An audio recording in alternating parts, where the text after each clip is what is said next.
Latest from Disney and a fact-based drama start on area screens this week. And we have Chuck Kaplinski and Pam Powell here to tell us all about Maleficent, Mistress of Evil, and Lucy in the Sky. And before the cameras were even on, they were already disagreeing.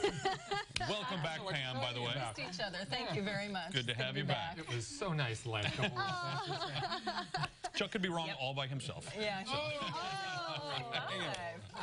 Well, let's start with Lucy in the Sky that starts on Friday. Lucy in the Sky. Interesting film. It's based on a factual story. And if you remember that wild story about the astronaut, the lady astronaut many years ago who drove to San Diego from Houston with a, this is based on her story. Natalie Portman is an astronaut named Lucy Cola. And she goes up into space and it changes her life completely.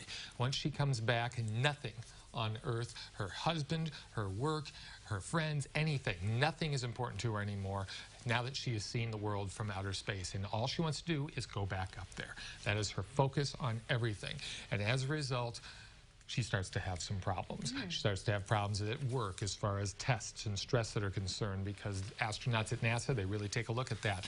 They want to make sure that you are good on all levels. She starts to stray. She starts to have an affair with another astronaut played by John Hamm because she finds her ordinary life completely unsatisfying, and she gets to, her mind unravels from there. Her entire focus is to get back up into space, to the point that she becomes very obsessive in her behavior and self-destructive.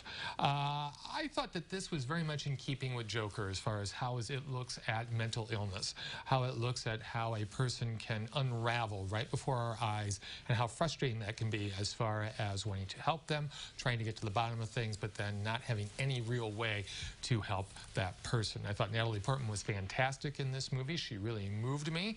I did have one problem with the niece character that she has that really is pointless. I don't know. I just admitted I said I had a problem with that.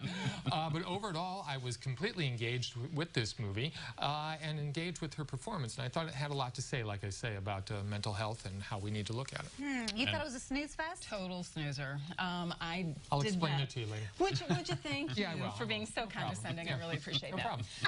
Anyway, And they're back. I was not connected to this character at all. The very beginning was striking, and I can see how that did change her life, but give us a little more information. Give us a little more background about who she is. I was never connected with her. I felt like it tried too hard to have all these symbolic references with the cocoons and the butterflies, and everything just seemed too contrived. Symbolism was a bit obvious. I'll give you that. Just a smidge, you think? Don't push it, pal. Don't push it. Ooh, we still have another one to get. You know what? Maybe we should get to that one, because I don't want to miss out on Maleficent. Because, yes, you do. Oh, no. Oh, no. We actually agree on this one. All right, tell us about it.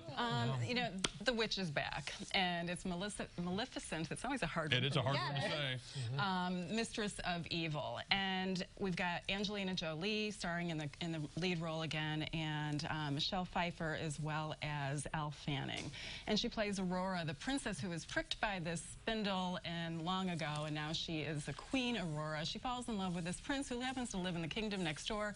They used to be warring, now they're not. Maleficent's heart has melted a little bit because she has this human person in her life. Well, all proverbial hell breaks loose as the two get engaged, and the moms-to-be don't like each other at all.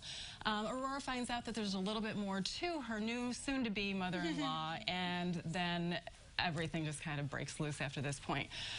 This is a total snoozer. In fact, Chuck slept through a nice little Literally a snooze How fest. did I know he was sleeping? Snoring? He had a violent jerk of his legs.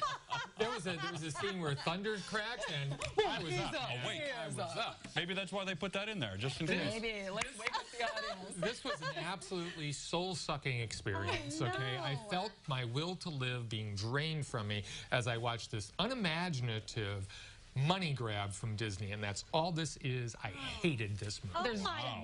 genocide, there's chemical warfare, and really disturbing things that I think would put the Grimm's brothers under the table. Should not be rated PG. They're pitching this as a family film. It is not. No. A complete waste of time. No, I told my 11-year-old niece, Hannah, don't go. Wow, go see Lucy in the Sky, though. Exactly According to right. Chuck. That's exactly right. Rent something. They have a Facebook page. It's wonderful. You can sign up for their newsletter there. There's a look at the page with them looking looking fabulous in some sort of far-off city. New York.